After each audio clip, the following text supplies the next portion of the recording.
Assalamu alaikum everyone. My name is Ishfa Ashraf and I'm from BS Radiology first semester.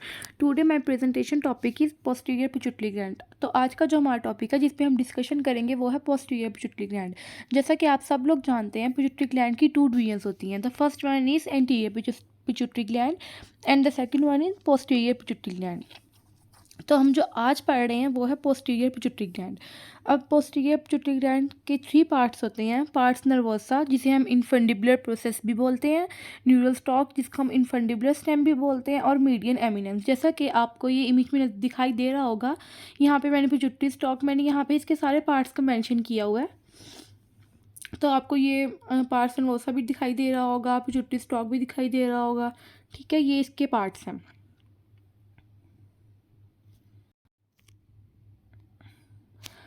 अब ये जो image है इसमें इसके दोनों लोब्स दिखाई दे रहे हैं, इंटीरियर पिट्यूटरी ग्लैंड भी और पोस्टीरियर पिट्यूटरी ग्लैंड भी. ठीक है, तो अब ये जो इंटीरियर पिट्यूटरी ग्लैंड की पार्स ट्यूबुलिस है और पोस्टीरियर पिट्यूटरी ग्लैंड की पिट्यूटरी स्टॉक है, ये दोनों मिलके एक हाइपोसील स्टॉक बनाते हैं. ठीक है, उसके बाद यहाँ पे एक आपको पॉइंट नज़र आ रहा है ऑप्टिक कियाज्मा.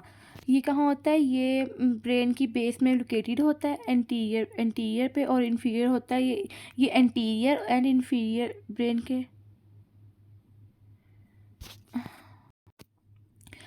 तो हम ऑप्टिक कियाज्मा के बारे में डिस्कस कर रहे थे. ऑप्टिक कियाज्मा ब्रेन की बेस में प्रेजेंट होता है और ये एंटीरियर और इन्फीरियर होता है पिट्यूटरी ग्लैंड से. ठीक है, जो कहाँ पे प्रेजेंट होता है? स्फीनोइड बोन की सेला टर्शिका में. ठीक है, ये ब्रेन का पार्ट होता है. ये इसको हम ऑप्टिक कियाज्मा क्यों बोलते हैं? इसके साथ जैसा कि आपको ऑप्टिक जो वर्ड है उससे ही आपको शो हो रहा होगा. ठीक है, यहाँ से क्या होता है? यहाँ से ऑप्टिक नर्व पास आउट होती है जिसकी वजह से हम इसको ऑप्टिक कियाज्मा बोलते हैं. ठीक है, और यही वजह है कि इसकी प्राइमरी इंपॉर्टेंस होती है विजुअल पाथवे में भी. ठीक है, आई होप आपको यहाँ तक समझ आ गया होगा. अब हम इसकी हार्मोन सिक्रेशंस के बारे में बात करते हैं. अब इसकी ओनली 2 हार्मोन सिक्रेशंस होती हैं. एंटी डायूरेटिक हार्मोन ADH जिसको हम वेसोप्रेसिन भी बोलते हैं, और सेकेंड वन इज़ ऑक्सीटोसिन. अब हम पहले पढ़ेंगे एंटी डायूरेटिक हार्मोन ADH. अब ये इसकी रिलीज़ कहाँ से होती है? ये तो जब इस हार्मोन की सिक्रेशन होती है तो क्या होता है? हमारा ब्लड प्रेशर डिक्रीज़ हो जाता है, ब्लड वॉल्यूम भी डिक्रीज़ हो जाता है, और ऑस्मोटिक प्रेशर ऑफ ब्लड भी डिक्रीज़ हो जाता है. ठीक है, जिसको डिटेक्ट करते हैं ऑस्मोरिसेप्टर्स जो प्रेजेंट होते हैं हाइपोथैलेमस में. ठीक है, इसमें जो एक्सटर्नल सेंसिटिव स्टिमुलाई होता है वो भी, इसका भी काफ़ी इन्फ्लुएंस होता है इसमें. ठीक है, उसके बाद हम इसके फंक्शंस के बारे में बात करें तो इसका फंक्शन होता है, ये ब्लड प्रेशर को मेंटेन रखता है, ब्लड वॉल्यूम को और ऑस्मोटिक प्रेशर को, और ये अमाउंट ऑफ सॉल्ट्स और वाटर भी जो होती है बॉडी में उसको भी कंट्रोल करता है, और ब्लड प्रेशर को भी. ठीक है, ये इसका फंक्शन होता है. अब हम इसके डिसऑर्डर्स के बारे में बात करें अगर, तो इसका जो लेवल होता है वो इंक्रीज़ हो जाता है तो क्या होता है? जो वाटर एब्जॉर्प्शन होती है वो भी इंक्रीज़ हो जाएगी. कहाँ पे? In distal parts of kidneys. I hope आपने किडनी के बारे में पढ़ा होगा और आपको किडनी के पार्ट्स के बारे में भी इंफॉर्मेशन होगी. तो जब यहाँ पे वाटर एब्जॉर्प्शन होती है तो वो इंक्रीज़ हो जाती है. किसकी वजह से? इस हार्मोन की वजह से. और अगर इस हार्मोन की कमी हो जाती है हमारी बॉडी में तो फिर क्या होता है? मतलब इसकी सिक्रीशन कम हो जाती है तो फिर डायबिटीज़ इंस्पाइडस हो जाता है, जिसकी वजह से क्या होता है? यूरिन की जो क्वांटिटी होती है, जो उसकी प्रोडक्शन होती है, वो क्या होती है? इंक्रीज़ होना शुरू हो जाती है. यानी कि डाइल्यूट यूरिन जो होता है वो उसकी प्रोडक्शन स्टार्ट हो जाती है. और क्या होती है? ग्रेट थर्स्ट, मतलब प्यास लगती रहती है, और डाइल्यूट यूरिन क्या होता है? प्रोड्यूस होता रहता है. इसमें ये होता है. उसके बाद the second one is oxytocin. ठीक है, अब इसकी रिलीज़ के बारे में हम बात करते हैं तो ये क्या होता है?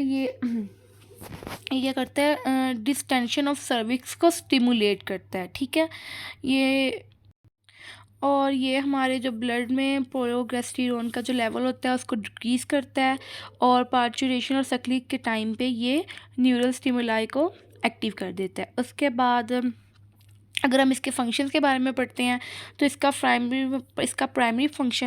प्राइमरी जो एक्शन होता है वो होता है स्मूथ मसल्स पे, ठीक है। अब उसके बाद ये जो यूट्रस होती है उसको मतलब ये चाइल्ड बर्थ में भी हेल्प आउट करता है आपकी। और फिर उसके अलावा ये जब मतलब जो ब्रेस्ट फीडिंग मदर्स होती हैं तो वो जो उसमें जो बेबीज़ होते हैं उसकी ये जो उसको मिल्क इजेक्शन जो होती है मेमोरी ग्लैंड्स में से उसमें भी हेल्प आउट करता है, ठीक है।